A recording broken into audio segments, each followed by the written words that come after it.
നമ്മളിന്ന് നാടൻ എള്ള് ഇടിക്കാൻ പോവുക.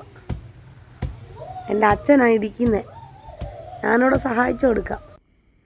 നമ്മളിപ്പോൾ ജീരകം എടുത്തിട്ടുണ്ട്, ശർക്കര എടുത്തിട്ടുണ്ട്, പിന്നെ എള്ള് 3 ട്രിപ്പായിട്ടാണ് കേട്ടോ ഇട്ട് കൊടുക്കുന്നത്.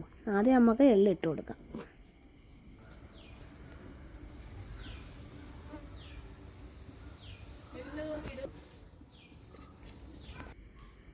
ആദ്യം അച്ഛൻ ഇടിക്കാൻ തുടങ്ങിയിട്ടുണ്ട്. ഇച്ചിരി പതുക്കെയാട്ടോ ആദ്യം ഇടിക്കും, നല്ല തെറിച്ച് പോകത്തില്ലയോ.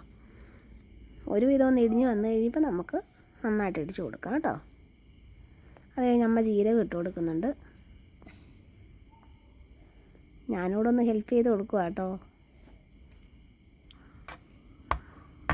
ഇത് ശർക്കര ഒരുവിധം നന്നായിട്ട് ഇടിച്ച് കഴിഞ്ഞിട്ട് ശർക്കര ഇട്ട് കൊടുക്കുന്നു.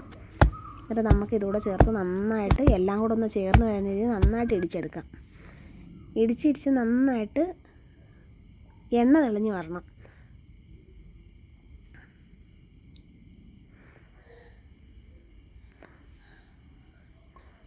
ആദ്യമായിട്ട് എള്ളുണ്ട ഉണ്ടാക്കിയപ്പോൾ നന്നായിട്ട് ഇതിനകത്തുനിന്ന് എണ്ണ ഇങ്ങനെ തെറിച്ചായിരുന്നു കേട്ടോ.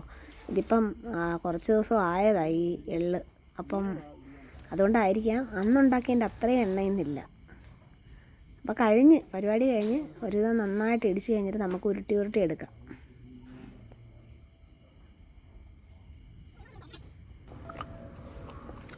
അടിപൊളിയായിട്ടുണ്ട് കേട്ടോ, സൂപ്പർ. എള്ള് കിട്ടുകയാണെന്നുണ്ടെങ്കിൽ നമ്മുടെ നാടൻ എള്ളാണേ, നാടൻ എള്ള് കിട്ടുകയാണെങ്കിൽ ഒന്ന് ട്രൈ ചെയ്ത് നോക്ക്. പണ്ടത്തെ ഓർമ്മകൾ നമ്മുടെ ഓർമ്മയിലേക്ക് കൊണ്ടുവരുന്ന കുറച്ച് നിമിഷങ്ങൾ.